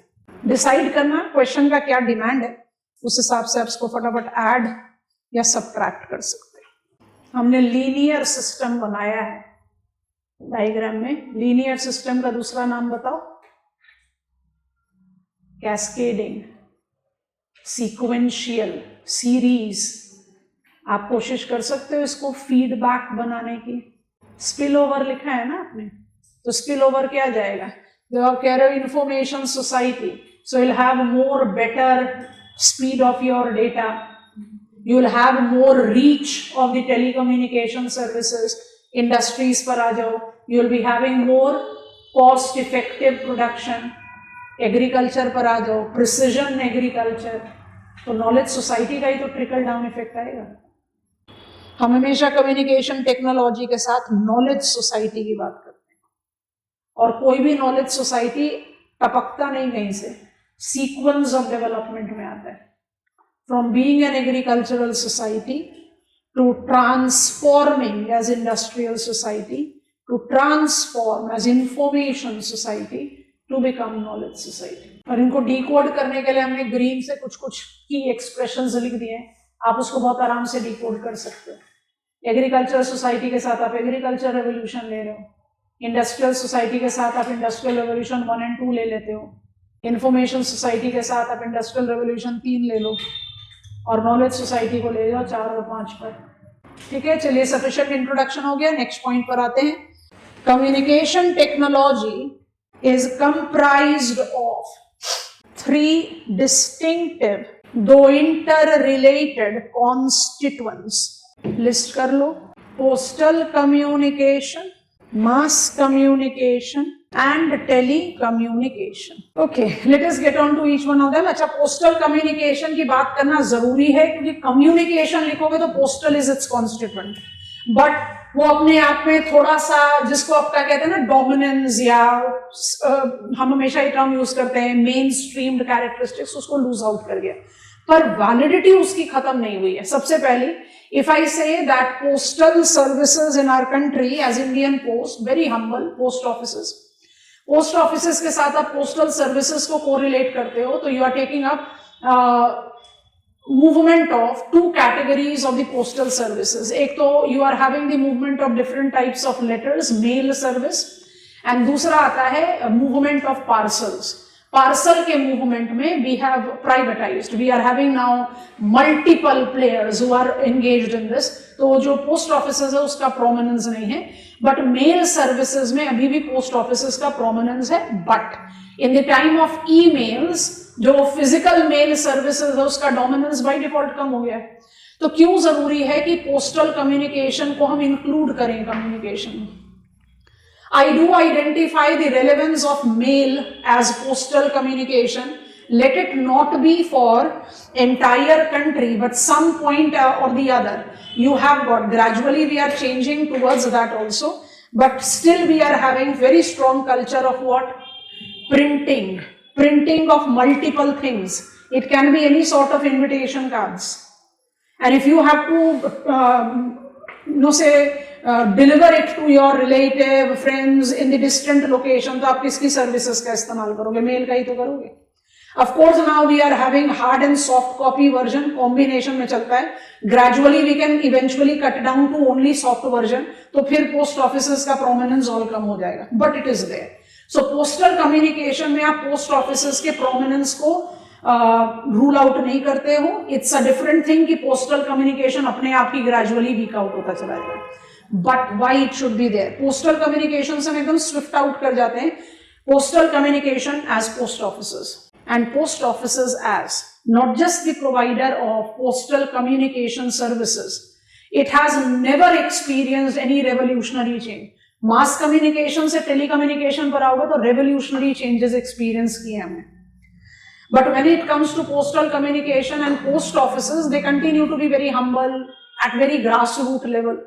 So I have not experienced any massive revolutionary changes to them. But because of its presence in the most decentralized now, माने post offices का presence हमारे country में इतने remotest area में है जहां पर we don't even identify the reach of mass communication collectively. अगर आप मास कम्युनिकेशन में पब्लिक ब्रॉडकास्टर को पिकअप करो प्रसार भारती, तो Prasar Bharati incorporate Doordarshan and all India radio. Doordarshan का भी रीच पूरे hooks and corners of India में नहीं है जितना ऑल इंडिया रेडियो का है, और ऑल इंडिया रेडियो का उतना रीच नहीं है जितना पोस्ट ऑफिसेस का है. और क्योंकि आप पोस्ट ऑफिसेस को इंक्लूजन का एक बहुत बड़ा टूल के तौर पर मोबिलाइज कर रहे हैं, it has diversified its portfolio. So it has not lost. What has not lost? Post offices. Postal communication का डोमिनेंस कम हो गया, ठीक है, लेकिन पोस्ट ऑफिसेस का डोमिनेंस कम नहीं हुआ, अदर मल्टीप्लाई हो रहा है, because it has diversified its portfolio.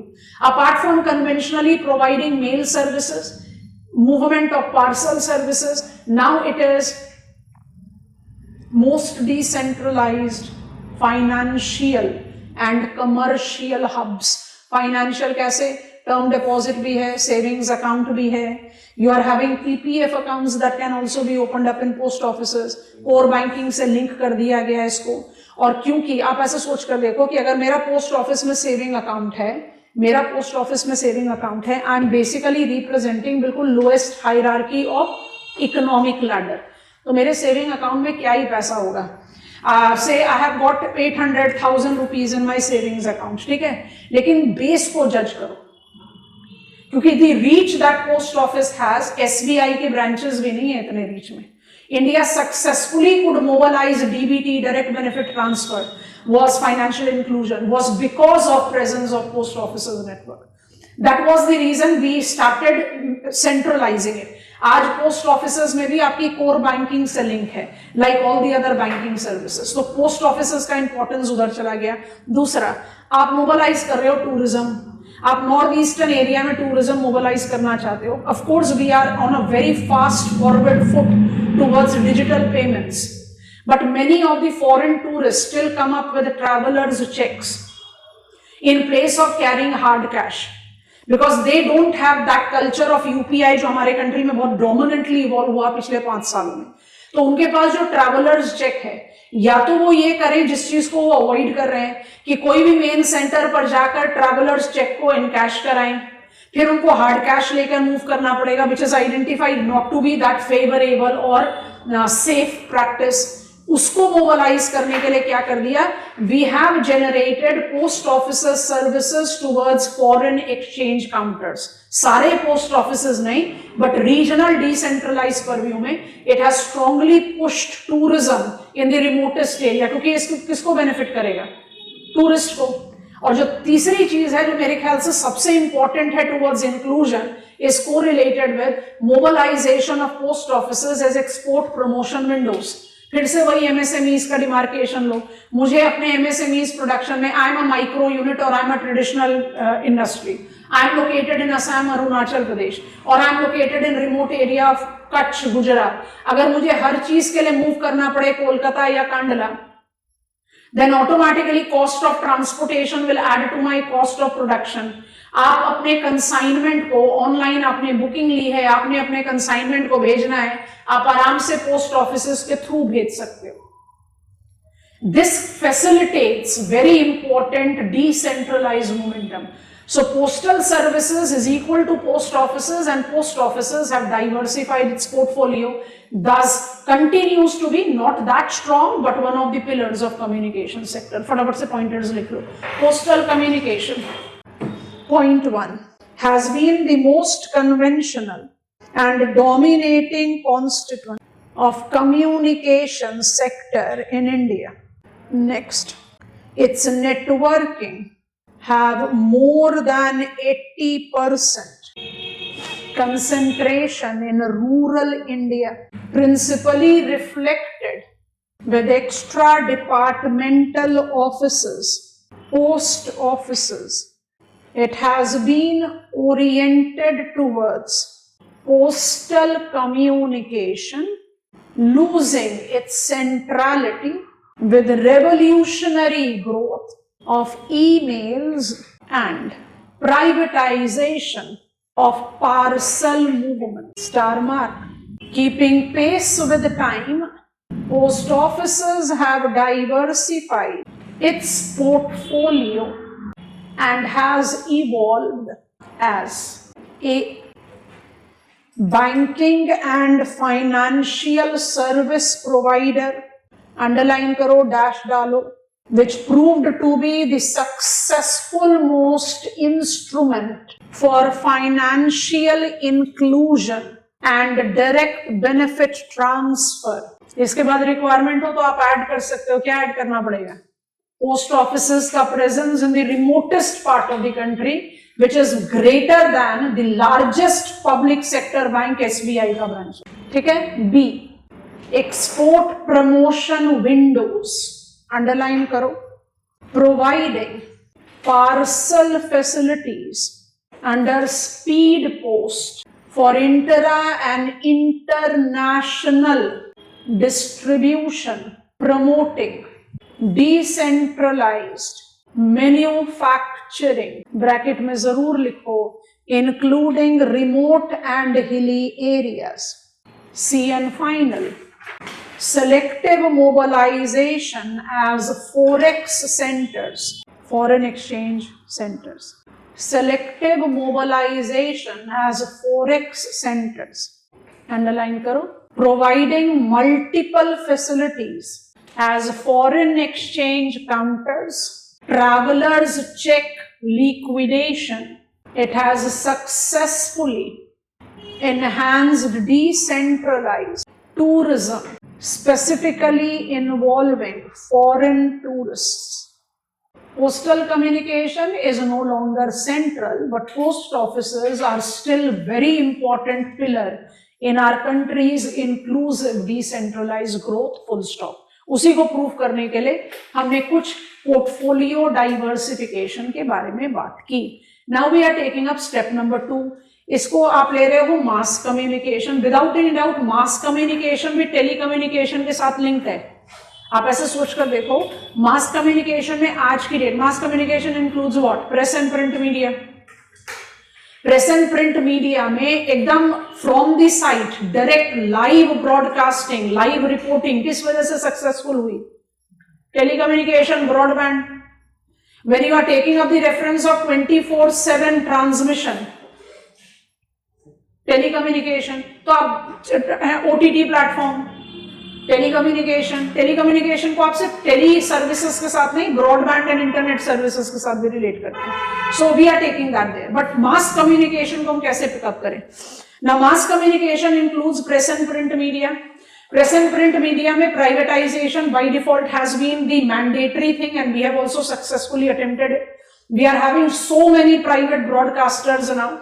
In these private broadcasters privatization, there has been the desired competition that has evolved in press and print media, which by default have improved the quality of the information that we are getting. अब आप ऐसे सोच के देखो, आप competitive examination की तैयारी करते हो, आपको पहले बोला गया दी हिंदू ही पढ़ो, वही सबसे अच्छा है. अब आप कॉम्पिटिटर का एज देखेंगे, दी हिंदू से ज्यादा बेटर आपको न्यूज आइटम्स एंड इवैल्यूएशन मिलता है इंडियन एक्सप्रेस में. And if you have to get on to the snippet of information, जो हम बार बार बोलते हैं ना, that you must take into account updation from newspapers.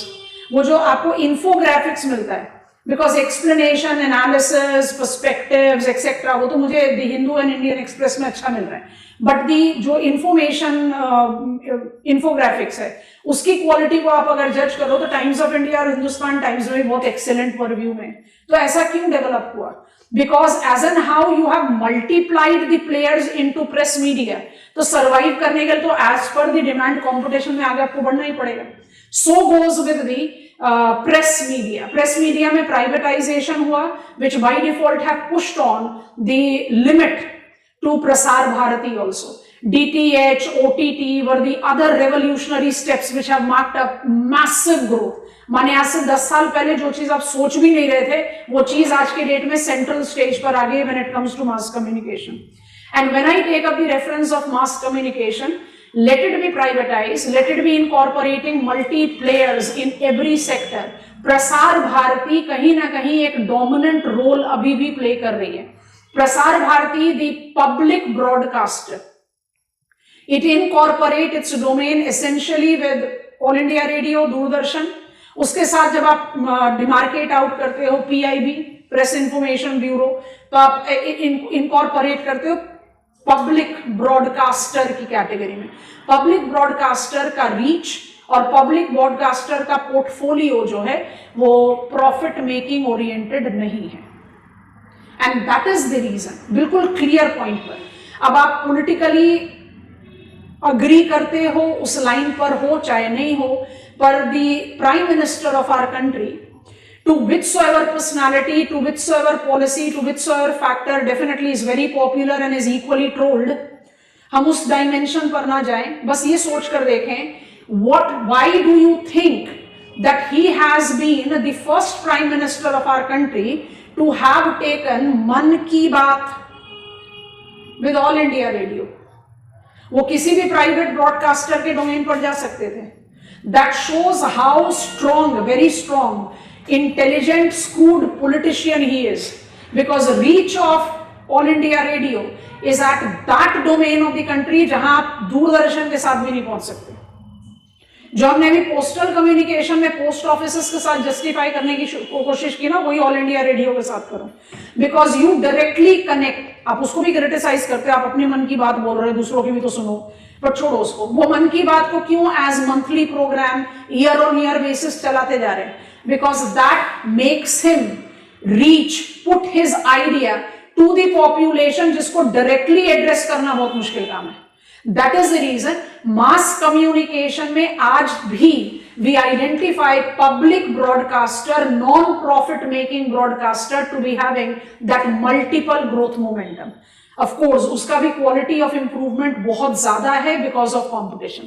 चाहे वो ऑल इंडिया रेडियो है, चाहे वो दूरदर्शन है। और आपको जब भी एडवाइस किया जाता है कॉम्पिटिटिव एग्जामिनेशन की तैयारी करने के लिए, तो हम आपको यही एडवाइस करते हैं कि प्रसार भारती का support low rather than going for the ABCD news channel. क्योंकि ABCD न्यूज चैनल किस कंटेक्स्ट पर चलता है?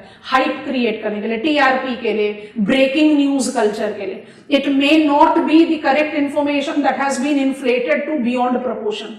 सो that is the reason, the authenticity, the credibility, the reach, and by default non-profit orientation. I cannot rule out कि inclusion in the development of knowledge society, mass communication में public broadcaster, press print दोनों में is having principal role। और उसमें hazard risk mitigation, government policies diffusion. आप सोच कर देखो, प्रसार भारती में तो सब हो रहा है। आपने किसानों के लिए क्या क्या प्रोग्राम बनाए, किसान तक पहुंचाओगे कैसे? अब तो आप मोबाइल से भी पहुंचा सकते हो, इंटरनेट से भी पहुंचा सकते हो, आप उसको रेडियो ट्रांसमिशन से भी पहुंचा सकते हो। How will you mobilize out the response team कि कम्युनिटीज को क्या करना है, because in coming 24 hours cyclone will make a landfall. आप प्रसार भारती का इस्तेमाल करेंगे, so that kind of domain. ठीक है, फटाफट से पॉइंटर लिखते हैं, आज यहीं पर क्लास खत्म करेंगे। Mass communication, quick pointers. It includes press and print media. Next, that has been successfully privatized in all its functioning domain with the successive leaps of growth involving DTH culture, OTT platform, bracket में डालो, integrated with revolutionary growth of telecommunication sector, close the bracket, have increased cost competitiveness, list कर लो इसको, cost competitiveness, quality of service, consumer centric functioning, and competitive growth of the sector, with global standard. Next pointer is a star mark pointer. Prasar Bharati, the public broadcaster, continues to hold its dominance in, 3 चीजें लिख रहे हैं, 3 arrows बनाकर लिख लो, its reach, next timely diffusion of relevant information, relevant ज्यादा important है, timely diffusion of relevant information, and तीसरी चीजें लिख रहे हैं, containing risk and vulnerability of mass of population. Leave the 3 pointers, write down the next pointer. It is Prasar Bharati along with Press Information Bureau bracket including PTI that continues to play most dominating role in creating and sustaining knowledge society in remotest parts of the country. रुक जाइए, आपने 3 pointers लिखे हैं, in its reach, geographical reach, in its timely diffusion of relevant information. अब वो relevant information किसी भी parameter पर हो सकता है, आपके पास फार्म लोन वेवर की कोई पॉलिसी आ गई, आपके पास food processing industry of India की तरफ से कोई एक पॉलिसी इंसेंटिव आ गया जिसके आप बेनिफिशियरी हो सकते हो, कोई सब्सिडी प्लान आ गया, या awareness in regards to any outbreak of disease और डेवलपिंग हजार्ड, क्योंकि हमारे कंट्री में हजार्ड में ही इंक्लूडेड है बायोलॉजिकल हजार्ड. कंटेम्प्रेरी इश्यूज में हम बात करेंगे, हम एक्चुअली इंडियन पॉपुलेशन के साथ उसको इंटीग्रेट कर लेंगे. चलो हम वहां पहुंचने वाले हैं, इसको खत्म करते हैं, हम इंडियन पॉपुलेशन पर ही जाएंगे. So that gives me the justification that Prasar Bharati माने public broadcaster and public print media आज की डेट में भी सबसे ज्यादा डोमिनेंट रोल प्ले कर रही है, not just in developing but maintaining knowledge society. तो डेफिनेटली उसकी ग्रोथ या उसका मोमेंटम इज एसोसिएटेड. हमने अपने प्रसार भारती को ग्लोबल कॉम्पिटिटिव एज का कैसे डेवलप किया. The news broadcasters are now at par with कोई भी overseas MNCs funded private broadcaster. क्यों? क्योंकि सर्वाइवल के लिए तो आपको अपने क्वालिटी को इंप्रूव करना ही पड़ेगा.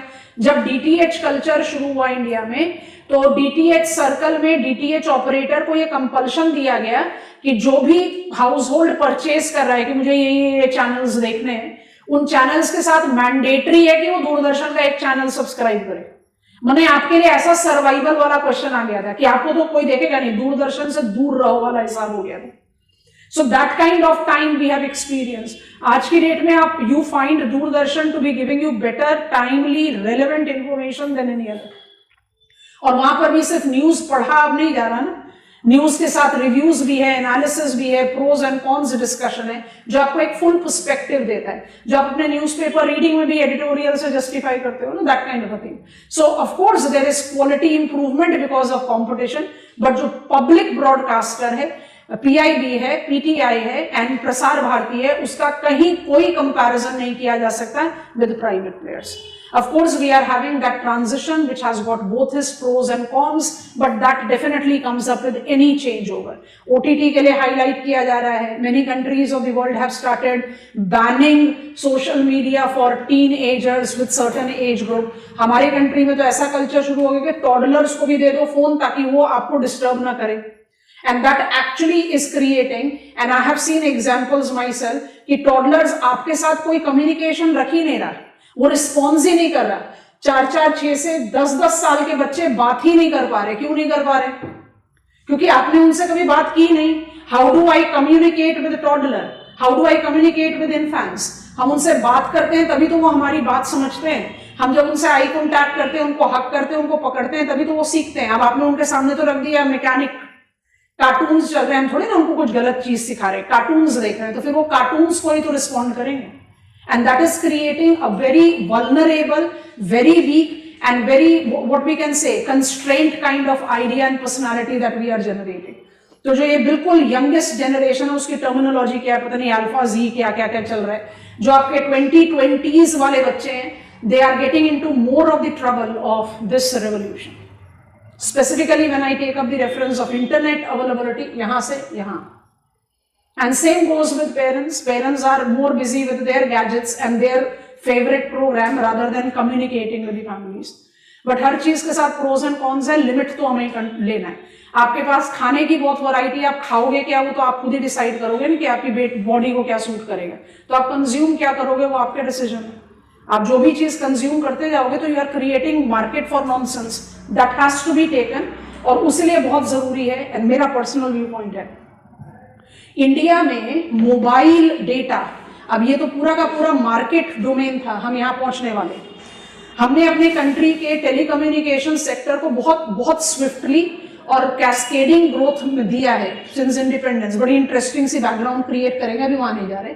हमने इसको एक कंपल्शन में कन्वर्ट कर दिया कि टॉक टाइम मत रखो, mobile data is a compulsion, नहीं तो आपके पास टॉक टाइम भी नहीं है, आप बात भी नहीं कर पाओगे मोबाइल से। Mobile by default have enhanced connectivity, आप बहुत आराम से अपने नियर डियर वंस की सेफ्टी कंसर्न्स को देख सकते हैं, you can track them, you are connecting them as if they are just sitting next to you because of the telecommunication, video calls and many more things. But अब सिर्फ ऐसे सोच कर देखो कि हमने अपने कंट्री में ये डेटा कल्चर किस लिए मोबिलाइज किया, टेलीकॉम कंपनीज को अर्निंग देने के लिए। अब ये जब मोबिलिटी आया विदाउट सीपिंग डाउन अवेयरनेस, छोड़ो फॉर्मल एजुकेशन को छोड़ दो, अवेयरनेस, तो उसका मिसयूज ज्यादा है ना। जितने भी पब्लिक वाईफाई स्पॉट्स हैं वहां पर मैक्सिमम एनालिसिस क्या जस्टिफाई करता है, वो साइट्स विजिट किए जाते हैं जो नहीं करने चाहिए, क्योंकि अवेयरनेस तो है नहीं। आपके हाथ में कुछ ऐसा चीज आ गया है जिसको आपको पता ही नहीं कि आपको इस्तेमाल क्या करना है, तो वो नॉलेज सोसाइटी नहीं क्रिएट कर रहा, it is creating a troubling society with a troubled mindset. And that is the reason crime rate, that is the reason depression, that is the reason isolation are the things that are becoming so common nowadays। India को, हमारा personal view, data culture से 10 साल तक दूर रखना चाहिए था। माने 2015 से 25 के बीच में अगर हम टेलीकम्युनिकेशन को इतना रेवोल्यूशनरी ग्रोथ ना भी देते जितना हम एजुकेशन पर पुशिंग करते, जो हमें कोविड के टाइम पर कंपल्सरली ऐड करना पड़ा, जब पता चला ना डिजिटल डिवाइड, तो फिर देयर वाज द रिक्वायरमेंट, भाई रिमोट एरियाज में तो स्कूल ही बंद हो गए, 1.5-2 साल तक। छोटे छोटे बच्चों का 2 साल खराब हुआ क्योंकि उनके पास डिपेंडेबल नेट कनेक्टिविटी नहीं है। उस पर फोकस करते तो आज इंडिया का जो नॉलेज सोसाइटी है that would have seeped down to the most young category of the population as well. Distraction बहुत ज्यादा हुआ। But of course, it is the reason that we are right there as a second major constituent when it comes on to communication, telecommunication। Communication पर अगर open ended answer लिखना है, 20 mark का question हो तो इतनी डिटेल्स तो नहीं लिख पाओगे। टच करो पोस्टल, टच करो मास कम्युनिकेशन, फोकस पर जाओ टेलीकम्युनिकेशन पर कम्युनिकेशन लिखा है और सिर्फ टेलीकम्युनिकेशन लिखा है तो कहीं ना कहीं आपके मैक्सिमम मार्क्स कट डाउन होंगे। Focal definitely telecommunication. Will talk about it tomorrow. चलो आ जाओ मैप मार्किंग पर। आज क्या मैप मार्क करें? चलिए ओपन कीजिए अपना मैप ऑफ रेलवेज। कुछ ऐसा ही मैप बनाओगे, हमने आपको पढ़ाते समय ये मैप दिखा रखा है और हम इंसिस्ट करेंगे कि जब आप मैप मार्क कर लो तो ये वाला डायग्राम जो हमने लर्निंग में ही बनाया था कार्डिनल्स वाला, इसको जरूर खुद से आंख बंद करके कॉर्नर में बना लेना, ताकि जब ये पेज आपके मैप बुक में खुले इवेंचुअली आपका बड़ा आराम से स्विफ्ट रिविजन हो जाए। ठीक है, करना क्या है, सिर्फ सेंटर्स मार्क करने हैं, सिर्फ सेंटर्स मार्क करने हैं। तो हम जा रहे हैं बिल्कुल आपके मैप बुक के एटलस के टेबल के हिसाब से, और आप उन सेंटर्स को अपने मैप पर पिकअप कर लो। जहां फंस रहे हो हमारे मैप को देख लेना, हम पिन पॉइंट कर देंगे and that is how it will go. तो मेरे पास आया पहला रेल जोन। तो आपको क्या करना है, जरा ध्यान से देखेंगे, हेडिंग बनेगा रेल जोन्स एंड हेडक्वार्टर्स। तो आपको जो इसमें मल्टीपल कलर्स का रेल ट्रैक दे रखा है वो नहीं बनाना, बनेगा मैप ऐसा। क्या करना है, ध्यान से सुनेंगे। मुंबई लिखा मार्क करके, मुंबई लिखने के बाद यहां ब्रैकेट में डाल देना। क्या डालोगे, सेंट्रल रेलवे मुंबई है, yes all of us, and western railway Mumbai है। तो मुंबई मार्क किया और ब्रैकेट में, क्योंकि आप मार्क क्या कर रहे हो, हेडक्वार्टर्स मार्क कर रहे हो ना, तो रेल जोन कौन सा हो गया, सेंट्रल एंड वेस्टर्न, बस ब्रैकेट में वो लिख देंगे। बात समझ में आ गई। वैसे कोलकाता पर पहुंचे और मार्क किया कोलकाता को, अब हमारा नेक्स्ट नाम ही कोलकाता है, तो वो ईस्टर्न रेलवे भी ब्रैकेट में आ जाएगा एंड साउथ ईस्ट रेलवे भी ब्रैकेट में आ जाएगा। तो ब्रैकेट में आप रेल जोन लिखते जाना। बात समझ में आ गई। चलिए अब सीक्वेंशियली चलते हैं। ईस्ट सेंट्रल रेलवे है हाजीपुर, हाजीपुर मिथिला प्लेन्स में दिख जाएगा आपको।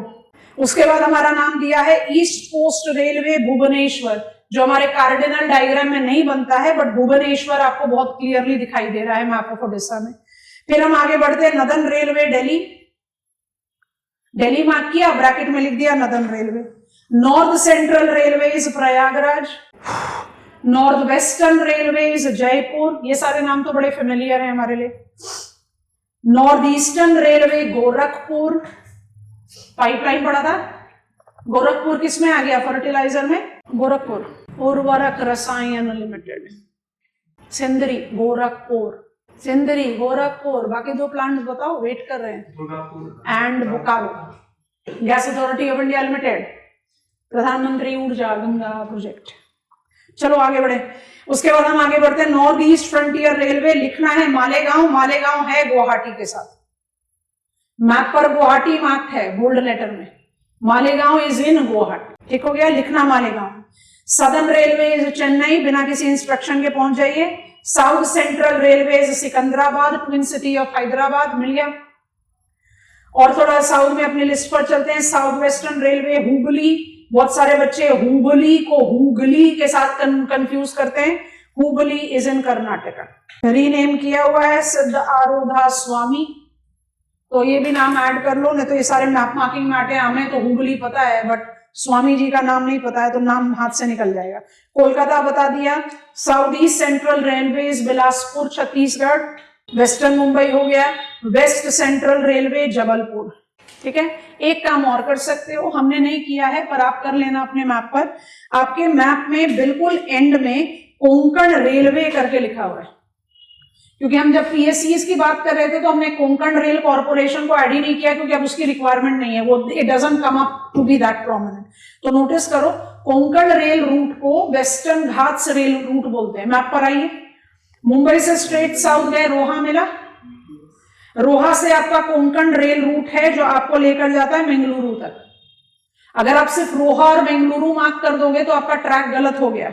रोहा से आपको जाना है रत्नागिरी, फिर जाना है बेंगलुरु, समझ में आया, माने कोस्ट टच करता है। 760 kilometre broad gauge network in the hazard prone Western Ghats mountain escarpment. It has been considered to be the engineering marvel of Indian Railways. अब तो हमने उससे भी बड़े बड़े मार्वल बना दिए, तो इसका प्रोमिनेंस डेफिनेटली कम हो गया। चेनाब ब्रिज के बारे में बात किया था, टॉलेस्ट फायर ब्रिज के बारे में बात किया था, तो कोंकण रेलवे का इतना इंपॉर्टेंस नहीं है, बट एक रेल ट्रैक हम अपने मैप पर बना सकते हैं जरूर। कोंकण, रोहा वाया रत्नागिरी टू बेंगलुरु, ठीक है। This is your map marking for today, done. Good night, see you tomorrow.